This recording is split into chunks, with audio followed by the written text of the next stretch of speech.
Welcome to my channel LR education. दोस्तों, LR education पर आपका स्वागत है। दोस्तों, आज से हम सीटेट पेपर 2 का SST स्टार्ट करने जा रहे हैं। SST में मुख्यतः 3 सब्जेक्ट हैं, पॉलिटी, हिस्ट्री, ज्योग्राफी। आज हम पॉलिटी का चैप्टर 1 स्टार्ट करने जा रहे हैं, तो चलिए स्टार्ट करते हैं, जो कि हम लोगों का पहला चैप्टर है विविधता की समझ। सबसे पहले ये देखेंगे कि विविधता क्या होता है। विविधता का सामान्य अर्थ है भौगोलिक रूप से, सांस्कृतिक रूप से, भाषाई रूप से, वेशभूषा, धार्मिक रूप से एक समाज व एक देश में समानताओं के साथ विभिन्नताओं का मिश्रण। विविधता में एक पहचान अवश्य होती है, जैसे एक राष्ट्र, एक देश, एक राष्ट्र ध्वज, एक संविधान आदि। इसके बाद हम लोग देखेंगे जवाहरलाल नेहरू ने अपनी किताब भारत की खोज में लिखा कि भारत एकता कोई बाहर से थोपी हुई चीज नहीं, बल्कि यह बहुत ही गहरी है, जिसके अंदर अलग अलग तरह के विश्वास और प्रथाओं को स्वीकार करने की भावना है। इसमें विविधता को पहचानना और प्रोत्साहित किया जाता है। यह नेहरू ही थे जिन्होंने भारत की विविधता का वर्णन करते हुए अनेकता में एकता का विचार दिया। विश्व में 8 प्रमुख धर्म हैं और इन सभी धर्मों के अनुयायी भारत में ही रहते हैं। भारत में 1600 से अधिक भाषाएं बोली जाती है। आप लोगों को पता होनी चाहिए कि भारत में 1600 से अधिक भाषाएं बोली जाती है। भाषाई विविधता के कई उदाहरण हैं, जैसे उत्तर प्रदेश में अभिवादन करने के लिए राम प्रणाम करते हैं, नमस्कार आदि शब्दों का प्रयोग करते हैं, लेकिन झारखंड में अभिवादन के लिए जोहार शब्द का प्रयोग किया जाता है। जैसा कि आप लोग को पता होना चाहिए कि उत्तर प्रदेश में अगर हम किसी का स्वागत करते हैं तो हम लोग राम राम बोलते हैं, नमस्कार बोलते हैं, लेकिन जैसे ही झारखंड में किसी का अभिवादन करते हैं तो हम लोग जोहार शब्द का यूज करते हैं। बट शब्द दोनों एक ही होते हैं, दोनों का मतलब अभिवादन करना ही होता है। कश्मीर में महिलाएं फिरन पहनती है, वहीं मणिपुर में महिलाएं फैनेक पहनती है। कहने का मतलब है कि सारा कुछ एक ही होता है, बट लगता है कि ये अलग है, बट होता एक ही जैसे ही है। भारत में विविधता। भारत विविधता का देश है। हम विभिन्न भाषाएं बोलते हैं, विभिन्न प्रकार का खाना खाते हैं, अलग अलग त्यौहार मनाते हैं और भिन्न भिन्न धर्मों का पालन करते हैं। लेकिन गहराई से अगर हम सोचें तो वास्तव में हम एक ही चीज करते हैं, लेकिन केवल हमारे करने के तरीके अलग हो जाते हैं। कहने का मतलब है कि हम लोग अलग भाषा बोलते हैं, कोई हिंदी, कोई इंग्लिश, जो भी है, किसी का पहनावा अलग है, मगर हम लोग करते एक ही चीज है, बस देखने का नजरिया अलग होता है कि वो अलग कर रहा है। ऐसा होता नहीं है। जैसे कि महिलाएं वस्त्र पहनती हैं, मुडुम नड़ियाथुम में केरल में पहना जाता है। महिलाएं, वहाँ की जो महिलाएं होती है ये पहनती हैं, मुडुम नड़ियाथुम पहनती हैं।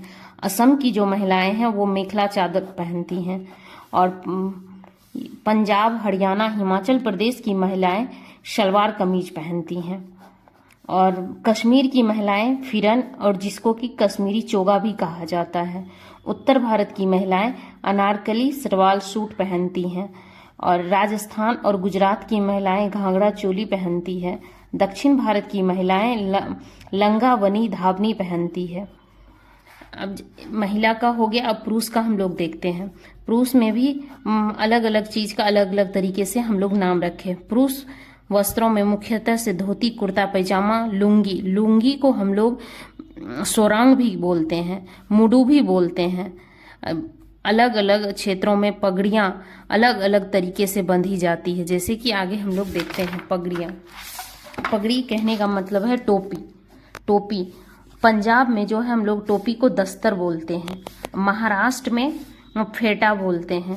मैसूर में टोपी को हम लोग मैसूर पेटा बोलते हैं, और राजस्थान में हम लोग साफा बोलते हैं। कहने का मतलब है कि होता एक ही है, बट अलग अलग तरीके से उसी चीज का अलग अलग नाम दे दिया गया है।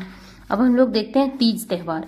केरल में हम लोग ओणम मनाते हैं, जो कि एक फसल के लिए मनाया जाता है, फसल त्यौहार होता है। फसल के कटने के बाद वहाँ के जो होते हैं आदमी सब मिलके ओणम का फेस्टिवल मनाते हैं। मध्य प्रदेश में लोक रंग नृत्य होता है। महाराष्ट्र में गणेश चतुर्थी बहुत ही धूमधाम से मनाया जाता है, वो वहाँ का त्यौहार है। ओडिशा में डोल यात्रा, रथ यात्रा करवाया जाता है। पंजाब में जो होता है बैसाखी फसल त्योहार है। और राजस्थान में हम लोग गनगेर मनाते हैं फेस्टिवल। तमिलनाडु में पोंगल फेस्टिवल बहुत ही धूमधाम से मनाया जाता है। उत्तर प्रदेश में रामनवमी बहुत ही धूमधाम से मनाते हैं। पश्चिम बंगाल में दुर्गा पूजा बहुत धूमधाम से मनाया जाता है। बिहार का, आप लोग बिहार से अगर होंगे तो आपको पता होगा कि बिहार में छठ बहुत ही धूमधाम से मनाया जाता है। असम में बिहू फेस्टिवल बहुत धूमधाम से मनाया जाता है, जो कि एक फसल कटने के बाद ये त्यौहार मनाया जाता है। छत्तीसगढ़ में माघी पूर्णिमा बहुत ही धूमधाम से मनाया जाता है। हरियाणा में गुंगा नवमी सर्प पूजा, वहां पे सर्प पूजा होता है। गुंगा नवमी को वहां पे बहुत ही धूमधाम से सर्प पूजा मनाया जाता है। जम्मू कश्मीर में बाहू मेला मनाया जाता है।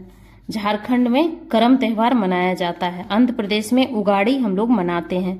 अरुणाचल प्रदेश में लोसार त्योहार बहुत ही धूमधाम से मनाते हैं। गोवा में शिंगमो मेल त्योहार मनाया जाता है। गुजरात में नवरात्र बहुत धूमधाम से मनाते हैं। कर्नाटक में मैसूर दशहरा बहुत ही धूमधाम से मनाया जाता है। मणिपुर में याशांग बहुत ही धूमधाम से त्यौहार मनाया जाता है। और सिक्किम में लोसार त्यौहार बहुत ही धूमधाम से मनाया जाता है। त्रिपुरा का जो होता है खारची पूजा, वहाँ का मुख्य फेस्टिवल है। मिजोरम में छापचरकूट बहुत ही धूमधाम से मनाया जाता है। दोस्तों, आज हम लोग यहीं पे कंप्लीट करते हैं और कल का जो होगा, कल हम लोग स्टार्ट करेंगे भारत के 8 शास्त्रीय नृत्य।